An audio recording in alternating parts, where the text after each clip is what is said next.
Chaîne. Je suis Yves Kwame. Et si toi aussi tu aimerais investir dans l'immobilier, acheter une maison, acheter un appartement, acheter une villa, mais tu te retrouves confronté au problème du financement, abonne-toi sur cette chaîne parce que je te montre comment est-ce que moi je fais pour pouvoir investir dans l'immobilier. Okay. Aujourd'hui, on va traiter le sujet de l'économie. Comment est-ce que l'économie se passe? Comment est-ce que l'économie évolue? Avant, nos parents faisaient les échanges, c'est-à-dire tu as quelque chose, j'aimerais avoir aussi, je prends ce que tu as, je te donne ce que tu veux. C'est-à-dire un mouton contre 2 chèvres ou un bœuf contre 2 chèvres, par exemple. Ensuite est né l'échange avec les cauris. On utilisait les cauris comme les monnaies, surtout en Afrique. Après cela, on a commencé à utiliser l'or. On faisait l'échange d'or. Après l'or, ils ont essayé de perfectionner un peu l'or. Ils ont créé les pièces d'or. On faisait les échanges avec les pièces d'or. Après des années plus tard, je vais dire ça comme ça, sont nées les banques. Donc les banques faisaient les virements et autres. Après les banques sont un autre système qu'on appelle monnaie en ligne. C'est-à-dire moi par exemple en 2010, en 2009 par là, j'utilisais ce qu'on appelle le Perfect Money.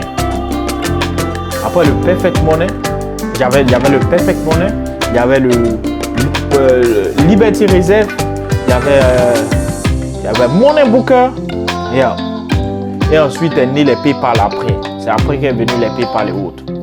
Alors PayPal a pris le marché, mais avant il y avait d'autres qui existaient. Perfect Money par exemple existe toujours.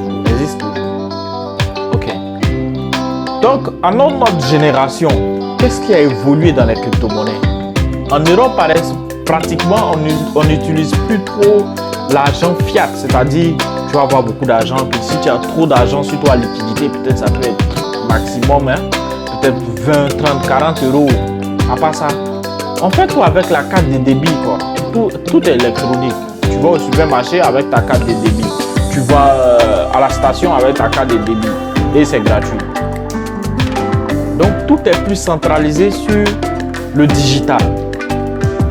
Mais avec notre niveau, avec notre génération, il y a une nouvelle technique, il y a un nouveau système qui a été créé, les crypto-monnaies.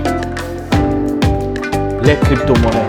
Ce système-là même qui te fait bénéficier de ton argent, qui te fait garder ton argent, qui te permet de pouvoir utiliser ton argent comme tu veux.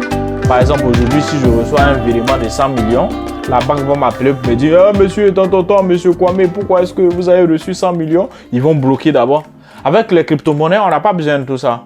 C'est décentralisé, c'est-à-dire il n'y a pas de tutelle. Tu gères ton propre argent, tu fais ce que tu veux de ton argent. Il n'y a pas un tiers qui va venir te dire « Bon, là, qu'est-ce qui se passe comme ça ?» Non, il n'y a pas tout ça.